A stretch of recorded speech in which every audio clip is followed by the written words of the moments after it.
Syllabus है जिसमें से एक सिलेबस का पार्ट है डिफेंस।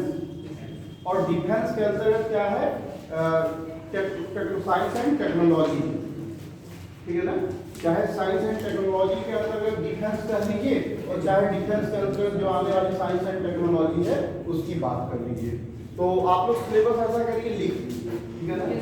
उससे ये पता चल जाएगा कि हमने अभी तक पढ़ा क्या और वास्तव में कुछ छूटा है तो पढ़ना है, ठीक है ना। या मैं लिखूं या आप लोग नोट करेंगे, क्या इजी है भाई? बोल देना। इंग्लिश में ही है भाई, थोड़ा सा इंग्लिश में ही लिखिएगा। डिफेंस, डिफेंस के अंतर्गत डिफेंस टेक्नोलॉजी,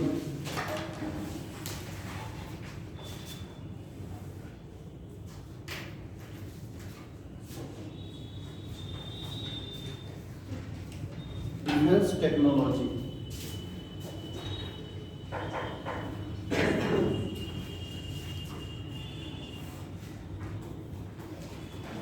दूसरा है ऑर्गेनाइजेशंस। लिखते जाइए आप लोग, चाहे हिंदी में उसको लिख लीजिएगा लेकिन लिखिएगा। ऑर्गेनाइजेशंस,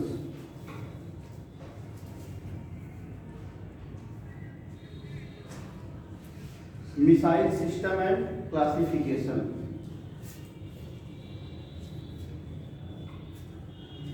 मतलब वर्गीकरण मिसाइल का। अब जो मिसाइल सिस्टम एंड क्लासिफिकेशन है इसके अंडर में सब हेडिंग में आपको डालने हैं, 4-5 कुछ हैं points. On the basis of type, जो मिसाइल सिस्टम और क्लासिफिकेशन है उसके अंडर में on the basis of type, उसके प्रकार। On the basis of range,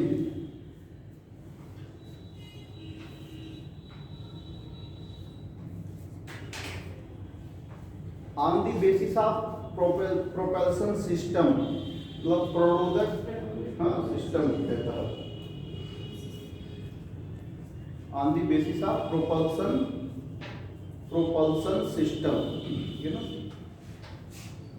अब फिर से अगला पॉइंट, मतलब ये तो सब पॉइंट रहे।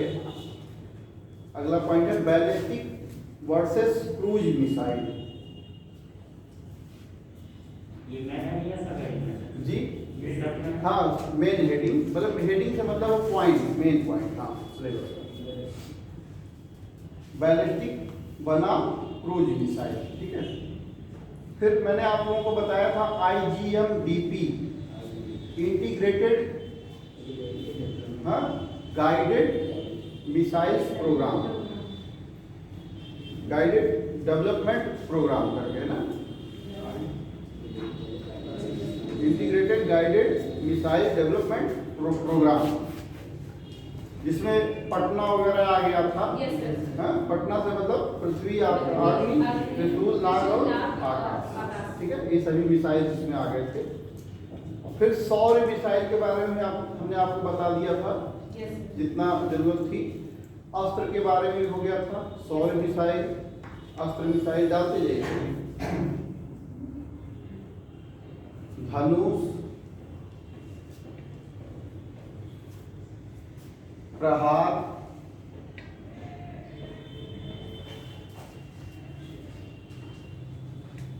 BrahMos missile system, BrahMos missile system.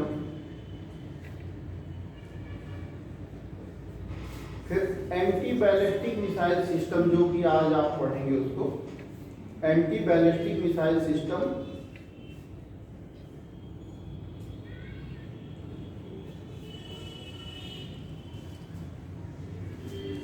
फ्रीगेट्स, इसके बाद है फ्रीगेट्स,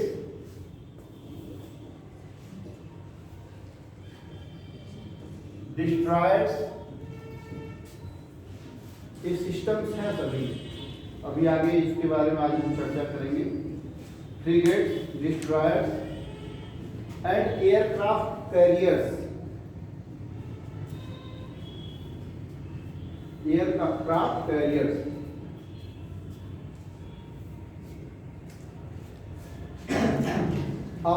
अवेकस है, AWACS, अवाक्स, AWACS, ये क्या है भाई? चलिए इसको भी नोट कर लीजिए।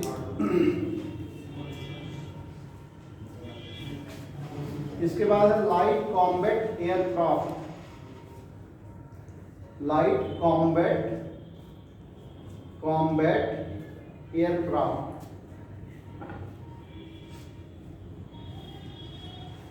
फिर है यूएवी, जिसके बारे में मैंने आपको बताया था। अभी इसके टाइप्स ऑफ या नेम्स ऑफ यूएवी नहीं बताया हमने, वो भी बता देंगे।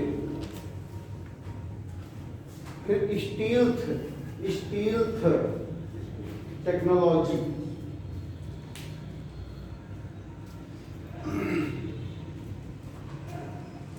फिर केमिकल वेपन्स, रासायनिक हथियार जिसको कहते हैं।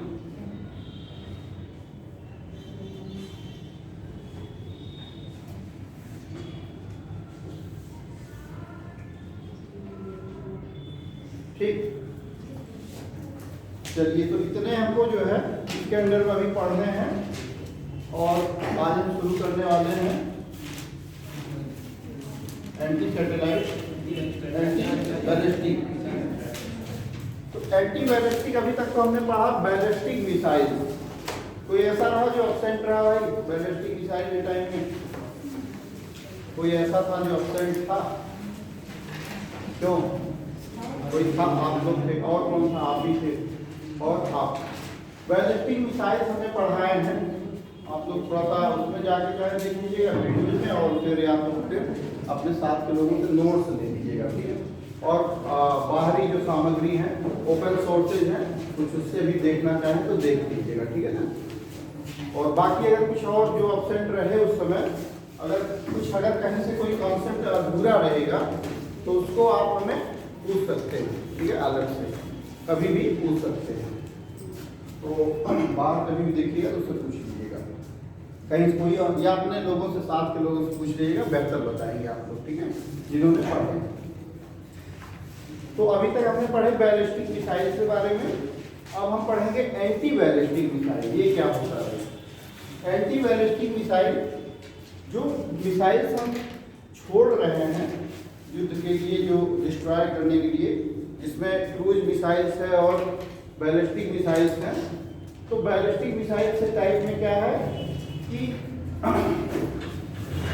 एक मैंने बताया था कि वायुमंडल का जो है, एटमॉस्फेयर जो है, एटमॉस्फेयर से बाहर जाके और हाईएस्ट जो है उस पर ऊंचाई पर, और फिर उसका जो वेग होता है वो 0 होता है। फिर वहां से वो ग्रेविटेशनल फोर्स के द्वारा आके फिर गिरती है, ठीक है, मतलब इस तरह से पाथ पे, ठीक है, पैराबोलिक पथ पे आके गिरती है और अपने कंट्रोल से बाहर हो जाती है। मतलब जब वायुमंडल से बाहर जाती है वो, तो क्या होती है, कंट्रोल से बाहर हो जाती है। तब तक हमारा कंट्रोल रहता है जब तक हमारा रडार सिस्टम उस पर काम करता है, हमारा नेविगेशन सिस्टम उस पर काम करता है। उसके बाद वो बाहर चली जाती है।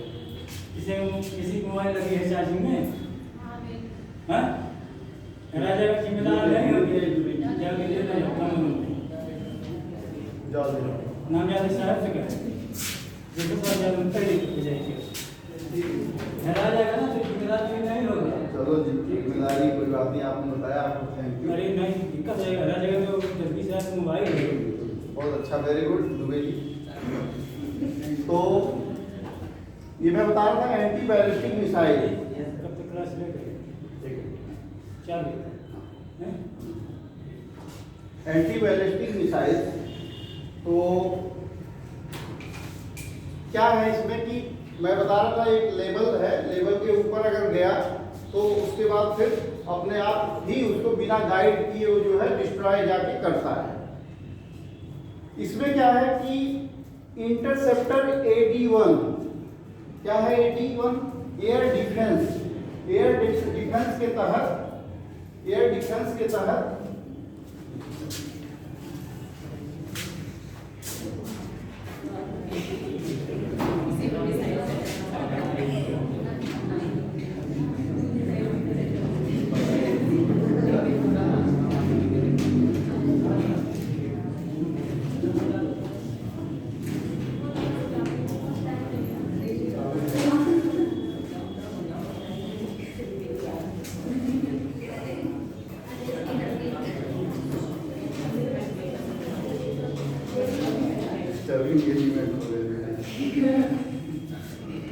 81 जो है इंटरसेप्टर 81 मतलब air defence system, air defence system जो है क्या है, जो हवा में ही उसको क्या है डिफेंस करेगा। मतलब अब तो आपको मैं बताना चाहूँगा कि एक ऐसा समय था कि जब रूस और चाइना और पाकिस्तान या जो भी कंट्री जो है हमारे नाइबर्स जितने हैं, वो जब बैलिस्टिक मिसाइल बना रहे थे या इस तरह की कुछ चीज़ें बना रहे थे, तो भारत उस समय क्या बना रहा था, एंटी बैलिस्टिक के ऊपर काम कर रहा था कि भाई हम तो उसमें अगर सक्षम नहीं है तो कम से कम देखिए हमेशा से रहा क्या है कि भारत ऑफेंसिव नहीं रहा है, हमेशा भारत डिफेंसिव रहा है। आक्रामक कार्रवाइयाँ चाहे बहुत सारे देखिए CTBT NPT और तमाम तरह से प्रोलिफरेशन आए, तमाम संधियों के लिए तैयार किया गया, इंटरनेशनल स्तर से तैयार किया, लेकिन भारत का सिर्फ एक ही करना है कि हम कुछ नहीं जानते, हम इतना जानते हैं कि जो भी आप बना रहे हैं, चाहे NPT है चाहे CTBT है, जो भी है, मैं इसके बारे में आप लोगों से चर्चा आगे करूंगा जब उसकी आएगी बारी। तो ये सारी चीजें जो भी आप कर रहे हो तो सब ठीक है, लेकिन जितने भी डेवलप्ड कंट्रीज हैं जो विकास आपने कर लिया, तो या तो अपने आप पूरी तरह से उसको डिस्ट्रॉय कर दो या तो उसकी बात नहीं करो। जो लोग जैसे हमारे लिए तो समस्या चीन और पाकिस्तान है, तो फिर अगर हमें कल को समस्या होगी तो हम किसको बुलाने जाएंगे भाई। तो अभी हमारे जो विकास लेवल पे जो काम होना है, नाभिकीय क्षेत्र, न्यूक्लियर वेपन्स के मामले में हो, चाहे एटॉमिक मामले में हो या कुछ भी हो, हमें कर लेने दीजिए। अच्छा, मैं इस चीज़ का भी वादा करता हूं कि नो फर्स्ट यूज के तहत हम काम करेंगे, हम उसको अपने विकास कार्यक्रम में उसको ज़्यादा प्रयोग करेंगे, न कि हम ऑफेंसिव कामों में, हम उसको अपने प्रतिरक्षा के कामों में हम उसका ज़्यादा प्रयोग करेंगे। और हम इस चीज़ का वादा करते हैं कि हम उसको नो फर्स्ट यूज के तहत, नो फर्स्ट यूज पॉलिसी के तहत कार्यक्रम अपना रखेंगे। तो वही है कि जब उस समय उनकी बैलिस्टिक मिसाइल्स और बहुत सारे जो हथियार इस तरह से वेपन जो वो बना रहे थे, तब उस समय क्या था कि हम उसको डिफेंसिव मामले को अपना कर रहे थे। और 2000 में, सन 2000 में जब पाकिस्तान और चीन जैसे लोग क्या कर रहे थे, बैलिस्टिक की तरफ ज़्यादा ध्यान दे रहे थे, मिसाइल्स की तरफ, तब सन 2000 से ही क्या हुआ था कि उस पर काम शुरू हो गया था, इस पे एयर डिफेंस सिस्टम, कि हम उसको उनके द्वारा भेजी जाने वाली जो मिसाइल्स हैं उसको हम कैसे रोकें, उसके लिए हमें इन्वेंशन करना शुरू कर दिया था। तो कुछ चीज़ें नोट कर सकते हैं आप लोग। यह 2 स्टेज की मोटर सिस्टम है, 2 स्टेज की मोटर सिस्टम, क्या एंटी बैलिस्टिक मिसाइल जो बनाया जा रहा है।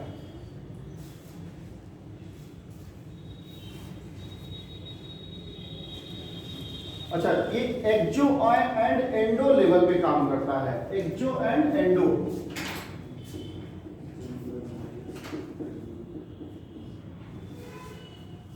एटमॉस्फेयर एंड एंडो एटमॉस्फेयर, मतलब ये हुआ कि ये जो अपना ये एटमॉस्फेयर जो है, थोड़ा सा समझ ले, ये एटमॉस्फेयर जो है, एक्जो से मतलब है कि थोड़ा सा उससे ऊपर, ठीक है, एक्जो एटमॉस्फेयर से मतलब एटमॉस्फेयर से थोड़ा सा ऊपर, और इंडो से मतलब है एटमॉस्फेयर से अंदर, मतलब वो प्रतिरक्षा प्रणाली, वो डिफेंसिव सिस्टम जो कि 5 जो है 1000 किलोमीटर से ही हमारे ऐसे रडार और वो जो नेविगेशन सिस्टम्स हमारे हैं। देखिए होता क्या है ना, वनडे एग्जाम्स के लिए खाली इतना ही पर्याप्त है कि ये है क्या, बस ये कब विकसित किया गया, कब क्या हुआ, बस इतना है। लेकिन ये जो चीज़ें मैं बता रहा हूँ उसको बहुत केयरफुली सुनिए, जिससे आगे चर्चा करने में भी, चाहे हम कहते हैं इंटरव्यू लेवल पे हो चाहे डिस्क्रिप्टिव लेवल पे हो, उस समझ में आने से बहुत अच्छा जो आप उसको डिस्क्राइब कर सकते हैं, ठीक है। बहुत केयरफुली सुनिएगा, देखिए पॉइंट तो ठीक है आप लोग नोट कर ले रहे हैं जो मुख्य पॉइंट है, फिर उसको केयरफुली सुनिएगा। तो मैं बता रहा था कि जैसे एंडो और एक्जो और एंडो लेवल पे, एटमॉस्फेयर लेवल पे। तो उसमें क्या है कि जो भी मिसाइल्स दुश्मन शत्रु देश से आ रही हैं, जहाँ दागी गई हैं अगर, तो उसमें क्या है कि वायुमंडल से थोड़ा सा ऊपर, और वायुमंडल मतलब 100 किलोमीटर तक आप कह सकते हैं, लगभग 100 किलोमीटर ऊंचाई तक वो क्या करता है कि वो डिटेक्ट तो कर रहा है कि 5000 किलोमीटर से निकल रही हो, जहाँ से उसकी शुरुआत है या जहाँ से शुरुआत और भी कहीं से हो, लेकिन 5000 किलोमीटर से तो डिटेक्ट कर ले रही है, लेकिन उसको डिस्ट्रॉय करती है।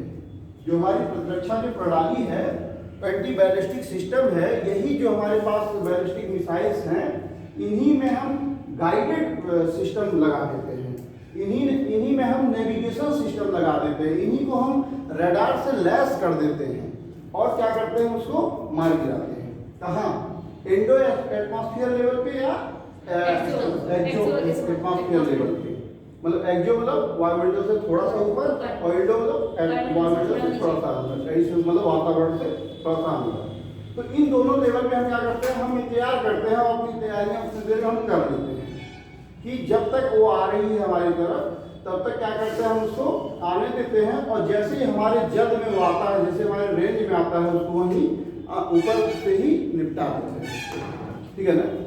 तो ये चीज है, इसको समझने के लिए एडवांस कंट्रोल सिस्टम से लैस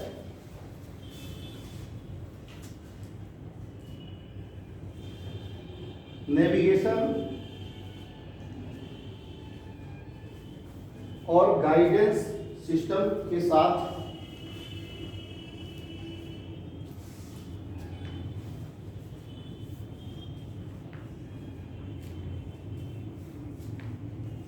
टारगेट को बहुत ही हाई स्पीड से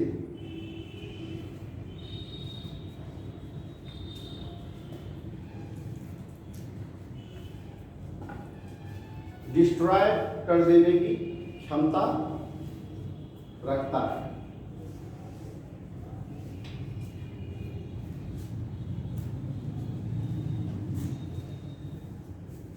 मैंने बताया इसे 5000 किलोमीटर की दूरी से ही ट्रेस कर लिया जा सकता है।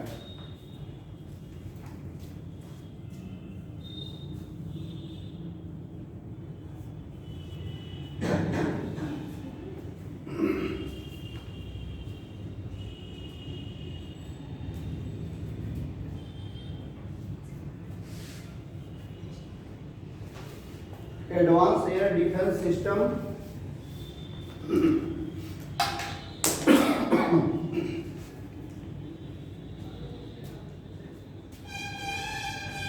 और एयर डिफेंस सिस्टम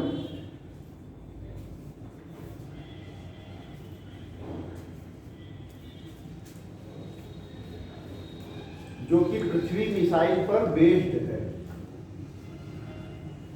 मतलब ज्यादातर क्या किया जाता है, पृथ्वी मिसाइल का ही प्रयोग इसमें किया जाता है।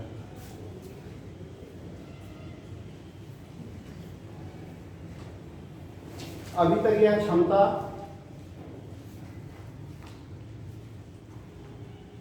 अमेरिका, इजराइल और रूस के पास थी। जैसा कि आप जानते हैं, हमें हम जो आयात करते हैं सबसे ज़्यादा हम रसिया और इजराइल और फ्रांस, जो राफेल वगैरह आया है, इन्हीं कंट्रीज से हम क्या करते हैं, आयात करते हैं। और आप लोगों के लिए थोड़ा सा एक चीज़ और है, कहीं आप अलग से नोट कर लीजिएगा कि किसकी, कौन से देश की इस समय प्रतिरक्षा जो खर्च हो रहा है, बजट, ये सब चीज़ें आप थोड़ा सा देखेंगे कहीं। अगर नहीं देखेंगे फिर मैं आगे आपको बताऊंगा करंट से रिलेटेड चीज़ें। ठीक है? कौन सा देश अपने उस पर प्रतिरक्षा पे रक्षा बजट कितना कौन खर्च कर रहा है, और क्रम उसका घटते और बढ़ते ऑर्डर में सब चीज़ें आप थोड़ा सा देख लीजिएगा उसको, अन्यथा मैं बताऊँगा आपको, और चर्चा भी किया जा सकता है इसको। करंट की चीज़ें हैं ना भाई, जो आप लोग करंट जो लिख के ला रहे हो उसमें भी ये चीज़ें लिख सकते हो सर्च करके। हाँ, लेटेस्ट जो है सोर्स से लेटेस्ट में सर यस 400 लग गया है, यस 400 है। यस क्या?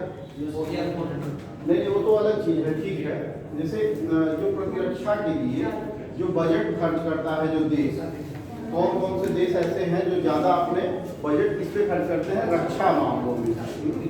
हाँ, तो उसके जो है ऑर्डर में, किस ऑर्डर में इसको जैसे रखना चाहें, तो सब चीज़ें हैं। और बहुत से ऐसी चीज़ें मैं बताऊंगा जो आप लोग वास्तव में सर्च अपने से करिएगा कुछ चीज़ें, तो उसमें आपको कई चीज़ें और मिलेंगी। सोर्स मैं बता दूंगा कहाँ कहाँ से आपको सोर्स जो है सर्च करना है, और फिर मैं भी उस पर डिस्कशन करूंगा, मैं फिर को बताऊंगा, ठीक है ना, चर्चाएं उस पर भी चलेंगी। अच्छा, भारत में जो BMD जो सिस्टम है बताता हूँ, ये जो है इजराइल के द्वारा लिया है। बैलिस्टिक मिसाइल जो डिफेंस जो है सिस्टम, ये किससे लिया है, इजराइल से लिया है, ठीक है ना।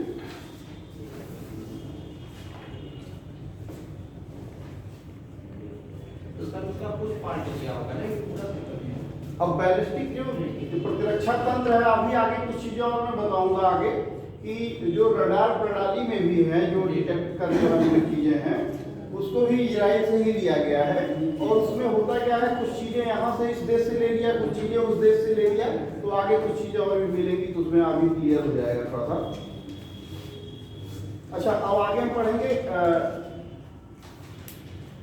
Different types of warship.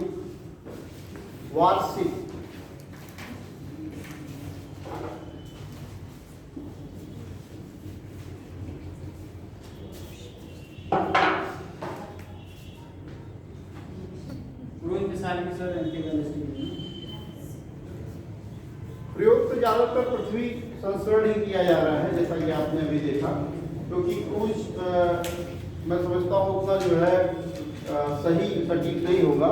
हो सकता है कि कहीं हमको ज़्यादा हाईएस्ट लेवल पे उसको मार गिराना हो, अपने एटमॉस्फेयर से बाहर मार गिराना हो, तो क्रूज के हिसाब से देखा जाए तो 300 किलोमीटर के आसपास में है, तो हो सकता है हमें एटमॉस्फेयर से जो है, जो हमने बताया आपको, एक्चो एटमॉस्फेयर में अगर मारना हो, तो उसमें मुझे लगता है कि पृथ्वी टाइप के जो संस्करण है ये ज़्यादा बेहतर होंगे। हाँ हाँ हाँ, एयर टू एयर, मतलब उसी में हवा में उसको डिस्ट्रॉय करने की जो प्रणाली है।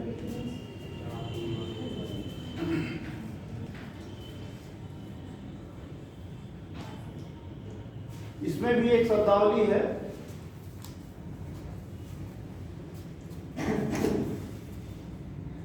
कॉर्वेटेज, देखें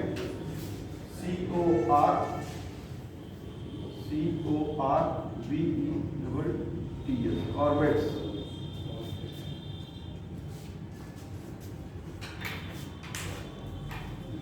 छोटे किसी का अंडर में लिखिएगा, 4 टाइप के हैं, 4-5 प्रकार के देख लीजिए इसको। छोटे व हल्के हथियारों वाला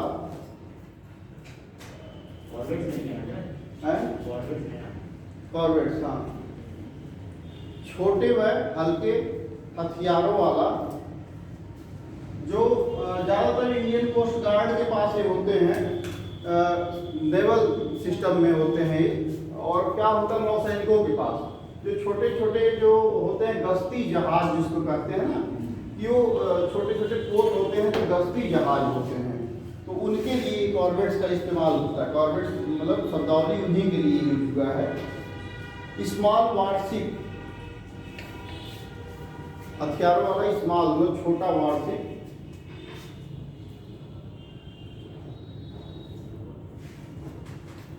ये उच्च गतिशीलता वाले जहाज होते हैं, और इनकी संख्या भारत में 23 है। देखिए, सबसे ज्यादा नेवल फोर्सेस को भी हम भारत में बहुत आगे होना पड़ेगा इन फ्यूचर। उसका वजह है कि इंडियन ओशन, क्यों इंडियन ओशन में बढ़ती हुई घुसपैठ को देखते हुए नेवल फोर्सेस को भी भारत के बहुत जो है आगे निकलना होगा कहीं ना कहीं। हमारा भारत का जो एयर फोर्स है बहुत एक्टिव है, बहुत अपने आप में एक अच्छा रैंक रखता है, लेकिन हमें नेवल फोर्सेज को भी आगे रखना पड़ेगा। तटीय देश होने की वजह से कहीं न कहीं हमें उसको भी, और इंडियन ओशन की वजह से, ठीक है ना। और अगर आज के डेट में अगर हम इंडियन ओशन पे अगर कमांड कर लें, तो उससे होकर जाने वाली, मतलब आप समझे कि 70% वर्ल्ड के 70% कंट्रीज इंडियन ओशन से होकर गुजरती हैं। तो जब हमारे ही दरवाजे से कोई जा रहा है तो फिर हमसे पंगा कौन लेगा भाई? क्यों? तो हमें अगर मजबूत होने की ज़रूरत है इंडियन ओशन में, हिंद महासागर में। और दूसरी चीज़ है कि नेवल फोर्सेज हमारी अगर मजबूत होती हैं तो किसी की हिम्मत नहीं है कि कोई आंख उठा के देख सके, ठीक है ना।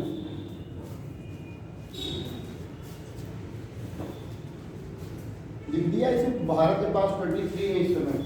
हो सकता है कुछ अपडेट्स आ गए हो, देख लीजिएगा। जहाँ संख्यात्मक चीजें हैं एक बार जरूर देखना है भाई सबको, ठीक है ना। और फिर हमें भी अगर कुछ अपडेट है तो बताना है अपने स्तर से, जहाँ कहीं से होता है फिर उस पर देखा जाएगा, फिर मैं उस पर देखूंगा। ऐसा नहीं कि आपने हमें बता दिया नहीं सर 23 नहीं 24 आ गया है तो मैं उसको मैं मान लूँगा और सुन लूँगा चुपचाप, क्योंकि हमें अपडेट रहना है समय के साथ साथ में ना, हमारा अपडेट रहना ज़्यादा जरूरी है। फ्रीगेट्स, इसके बाद है फ्रीगेट्स।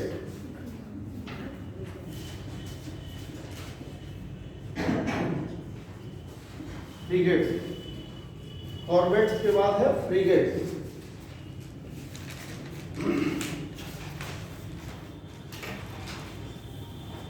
इसका क्या है, फ्रीगेट्स का काम क्या है कि जैसे ये कॉर्वेट्स और आगे जो है डिस्ट्रॉयर है, इसके बीच की एक कड़ी है फ्रीगेट्स। मतलब इसमें कुछ ऐसे हैं कि जो खासकर समुद्र जो है लड़ाकू जहाज के रूप में माना है समुद्र में। लिख लें आप इसको, यह जो है समुद्र में लड़ाकू जहाज के रूप में माना जाता है।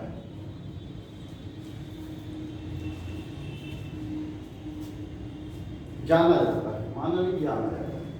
जो चीज हमारे प्रत्यक्ष सामने है उसको जाना जाता है। इसके अंतर्गत शिवालिक क्लास मतलब श्रेणी, क्लास से मतलब है तलवार, और लेटेस्ट जो है ब्रह्मपुत्र है, इसमें ब्रह्मपुत्र श्रेणी के फ्रीगेट्स हैं।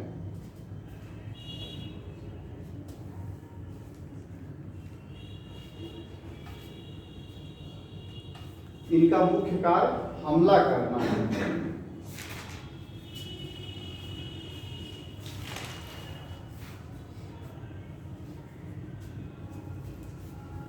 इसके बाद है डिस्ट्रॉयर्स।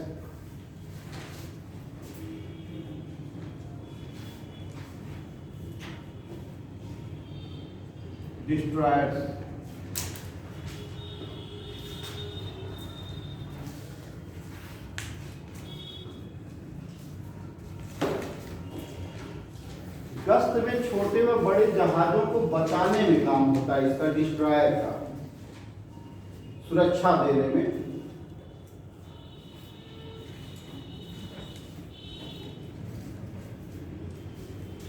और सबसे ज्यादा इसका महत्व क्या है, पीस कीपिंग में, शांति सुरक्षा में, शांति को बनाए रखने के लिए।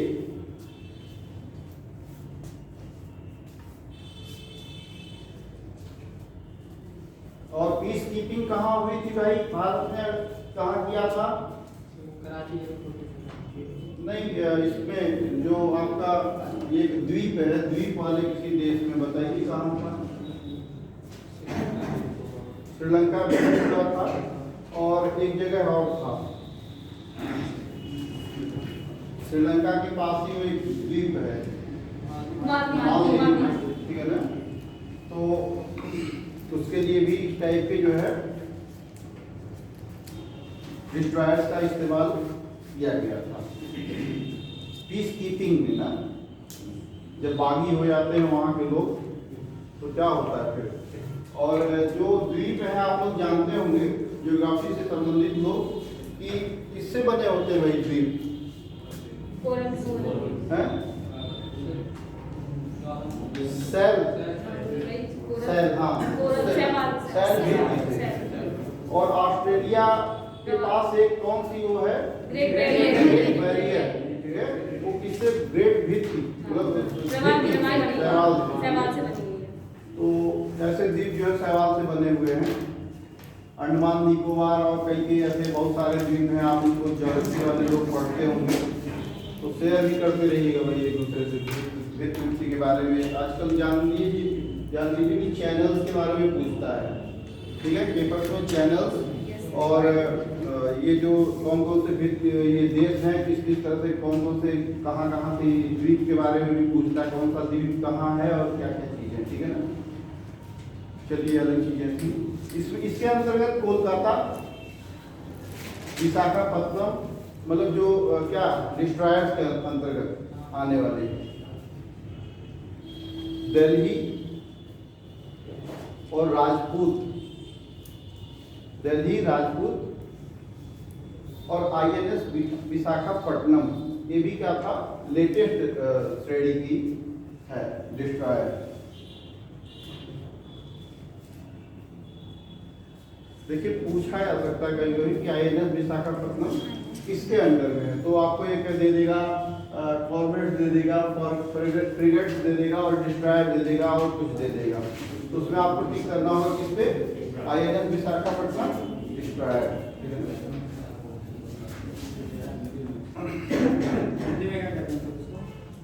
और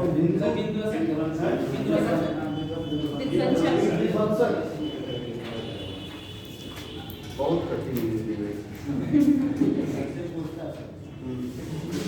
अच्छा, क्रूजर्स क्या कहेंगे भाई, बता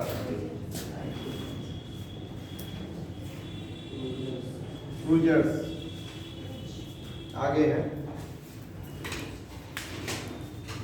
क्रूज ये क्रूजर्स, क्रूज के मामले में भारत नहीं ले रही अभी तक, इनके पास ये नहीं है क्रूजर, कोई भी क्रूजर है नहीं, लेकिन पढ़ना तो जरूरी है ताकि कोई संस्करण आने वाला हो या अपडेट होने वाला हो। इन तीनों के मुकाबले सबसे हाईएस्ट पावर के रूप में है क्या, क्रूजर, ठीक है ना। जो अभी आप 3 पढ़े हैं इन आप लिखेंगे, उल्लेखित तीनों से सबसे हाईएस्ट पावर के रूप में क्या है, क्रूजर।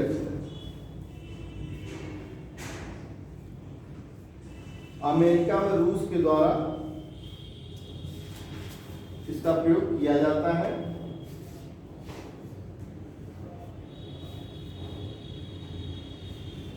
इसका इस्तेमाल मर्चेंट,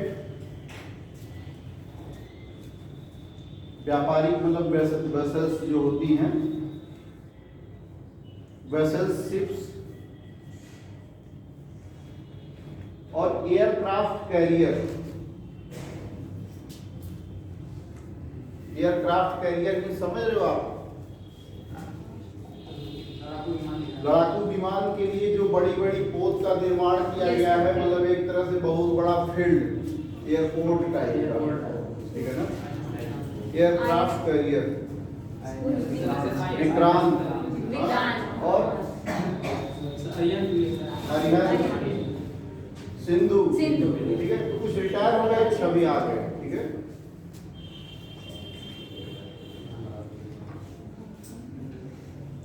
इंडिया के पास में मतलब 0 है, इसको लिखिए, भारत के पास या नहीं, और इसके पास है अमेरिका और रूस के पास।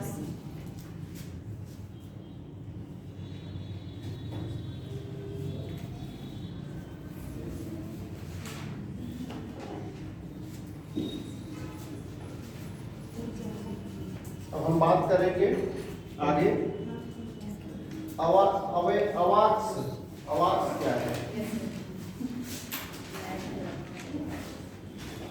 मैंने कुछ ऐसा खा लिया कि आज दिमाग फिसल जा रही है,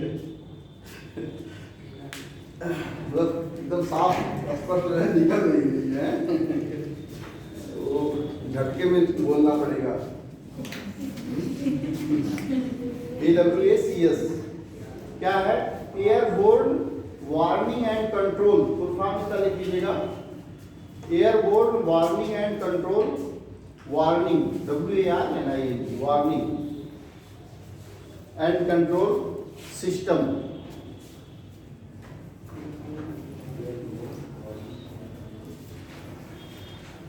इसको क्या कहते हैं, eye on the sky, eye on the sky.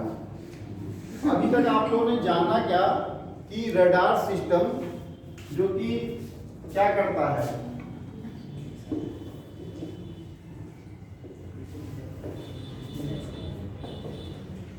किसी एक ही दिशा में, ठीक है, या मानिए वो घूमता भी अगर है, तो होता क्या है कि एयरबोर्न सिस्टम जो विकसित किया गया है, इसमें क्या है कि कभी कभी रडार सिस्टम तो आप जान ही रहे हैं कि जैसे किसी चीज को डिटेक्ट करना और उसको पहचानना और सारी चीजें उसमें है। क्या इसमें कि एयरबोर्न जो सिस्टम है, एक डीआरडीओ के द्वारा नेत्र बनाया गया था, जो एयरबोर्न डिफेंस सिस्टम ही था, नेत्र।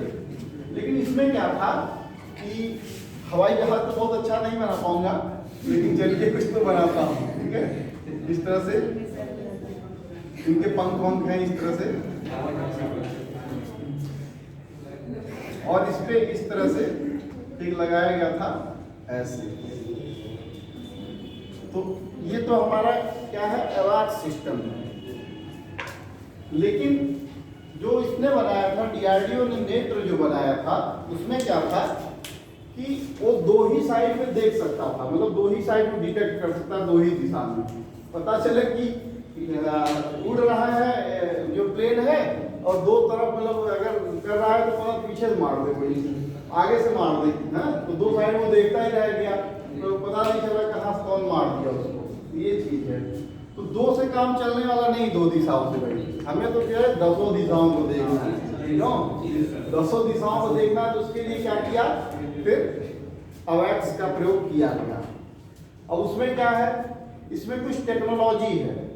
जैसे होता क्या है कि कभी कभी जैसे ये रडार सिस्टम है, और हिमालय के उस पार क्या हो रहा है, या ऐसी पहाड़ियों के उस पार क्या हो रहा है, पड़ोसी देश क्या घटनाएं, क्या चाल चल रहा है, तो हमें जानना भी तो जरूरी है। तो या तो उसको बहुत ज्यादा ऊंचा करो, हिमालय से ऊपर तो ये तो संभव है नहीं, क्यों, आंधी हवा तमाम एटमॉस्फेरिक जो घटनाएं हैं टूट के गिर जाएगा, सारा सिस्टम ध्वस्त हो जाएगा। या फिर एयरबोर्न सिस्टम को डेवलप किया गया। तो एयरबोर्न सिस्टम को जो डेवलप किया डीआरडीओ ने, तो ये भी बहुत कारगर सिद्ध हुआ नहीं, नेत्र जो है सिद्ध बहुत कारगर हुआ नहीं। तो फिर किसका प्रयोग किया गया, अवैक्स का। अवैक्स में भी दो तीन चीजें, कुछ टेक्निकल ही चीजें हैं। जब आप देखते हैं विमान में ऐसे आगे की तरफ एक ऐसे जाल टाइप का, थोड़ा सा ऐसे जाल जाल लगा रहता है ऐसे आगे, मतलब इसके बिल्कुल आगे मुंह पे, तो क्या है वो, हाँ, जैसे ये ऐसे शार्प होता है ना, तो उस पे ऐसे ऐसे होते हैं, ऐसे वो क्या है, मतलब उसको रडार सिस्टम उसमें लगा हुआ है। कहीं से कोई प्रॉब्लम है, जैसे चमगादड़ जब उड़ती है, क्या उसमें मैंने बताया था कि एक प्रकार की तरंग छोड़ती है, और फिर उससे वो डिटेक्ट करती रहती है अपने आगे की चीजों को। तो वैसे इसमें भी है, लेकिन इसमें ये जो सिस्टम बनाया गया फिर बाद में, ये ठीक है, ये क्या होगा कि ये टीआर मॉड्यूल है। अब टीआर मॉड्यूल बहुत ज्यादा डीपली हमें जाना नहीं है। टीआर मॉड्यूल क्या है कि इसमें बहुत छोटे बहुत सारे जो है क्या लगाए गए होते हैं, रडार के सिस्टम, बहुत छोटे टीआर मॉड्यूल में। और ये भी टीआर मॉड्यूल काम किस पे करता है, बैंड पे, फ्रीक्वेंसी पे, उसकी आवृत्ति पे, कि मतलब इसकी कौन सी वाली आवृत्ति है। बहुत ज्यादा टफ तो नहीं लग रहा भाई, बहुत ज्यादा डीप पे तो मैं नहीं जा रहा हूँ ना, लेकिन कभी कभी पूछ सकता है। और मान लीजिए कुछ चीजें जैसे जो मैं बता रहा हूँ, ठीक है, कोई चीज हवाई उड़ भी गया, तो कुछ चीजें मेन चीजें तो तब तो आप समझेंगे ना कि भाई आवाज क्या है, फिर और कुछ चीजें क्या आया, फिर क्या वो बेकार हो गया, तो फिर क्या आया, तो क्या हमारे काम कर रहा, कुछ चीजें तो समझोगे ना आप लोग। तो टीआर जो मॉड्यूल है, ये बहुत सारे पिन के रूप में ऐसे इस तरह से, तो मतलब अब तक क्या होता रहा कि एक तरफ ऐसे रडार बन गया छतरी नुमा, और वो ठीक है जो जमीन पे हो तो हर स्तर पे घूम रहा है, ठीक है, लेकिन उस स्थिति को हमें नहीं दिखा रहा है जो वास्तव में पहाड़ी के उस पार हो रही है। क्यों, पर्वत के इस पार और पर्वत के उस पार कुछ नहीं पता चल रहा है। इस पार का तो ठीक है पता चल रहा है, लेकिन उस पार का कुछ नहीं पता चल रहा है कि क्या अगला हमारा नाइबर्स, क्या पड़ोसी देश क्या उसमें चाले चल रहा है। तो उसमें क्या था कि जो विमान जो लैस थे रडार से, उसमें जब वो घूमता था ना रडार सिस्टम, तो उसका विमान का जो गति था वो डिसबैलेंस हो जाया करता था। तो उससे जो है ऐसी घटनाएं भी हो गई, पहले अतीत में कुछ ऐसी घटनाएं भी हो गई जो इससे विमान क्रैश हो गया।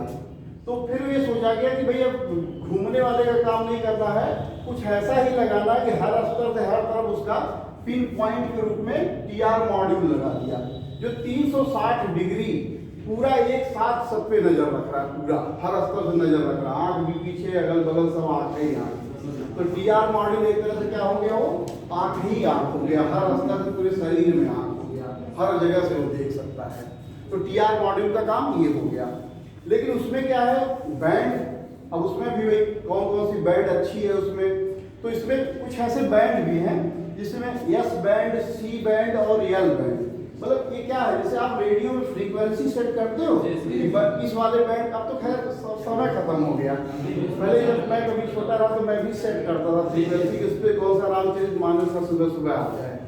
तो उस पर क्या होता था कि फ्रीक्वेंसी सेट होती है बैंड पे, उसी बैंड के आधार पे फ्रीक्वेंसी सेट की जाती है। तो जो फ्रीक्वेंसी सेट होती है, तो सबसे अच्छी फ्रीक्वेंसी कौन है, यल फ्रीक्वेंसी, यल बैंड। तो यल बैंड का जो ये टीआर मॉड्यूल जो लगाया गया होता है वो सबसे अच्छा होता है। और जिस तरफ से भी अगर ये हम देख सकते हैं कि उसको फ्लाई करके और रडार सिस्टम लगाए हुए हैं, तो अगर इधर से कहीं से कुछ आ रहा है तो तुरंत मतलब निर्देशित करता है अपने सिस्टम को, अपने वेपन उसको जो है कि इधर से आ रहा है मारो इधर धड़ाक से, इधर आ रहा है इधर मारो इधर, जिधर भी आ रहा है उधर से तत्काल सूचित कर सकता है। लेकिन क्या है कि पीछे से तो हम देख नहीं पा रहे पीछे से कौन अटैक कर रहा है, जब तक हम पीछे मुड़े तब तक काम तमाम हो गया। तो वो वाला सिस्टम पहले क्या बनाया था, डीआरडीओ ने बनाया था, जिसको नेत्र कहा गया। लेकिन अवाक्स सिस्टम आ गया, इसमें हर चीज संभव है और पूरी तरह से कवर कर रहा है, ठीक है ना। Is that clear? तो लिखने की भी जरूरत है क्या भैया, बना लीजिए थोड़ा सा ऐसे हमारे सिस्टम। आपका आर्ट हमसे अच्छा ही होगा ना, समझ में आ गया है ना?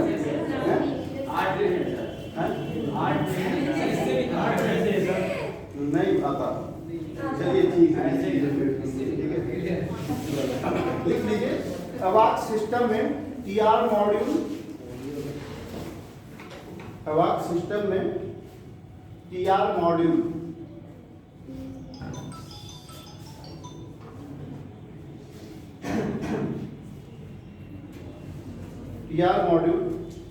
जो कि 360 डिग्री तक का रडार सिस्टम उपलब्ध करता है।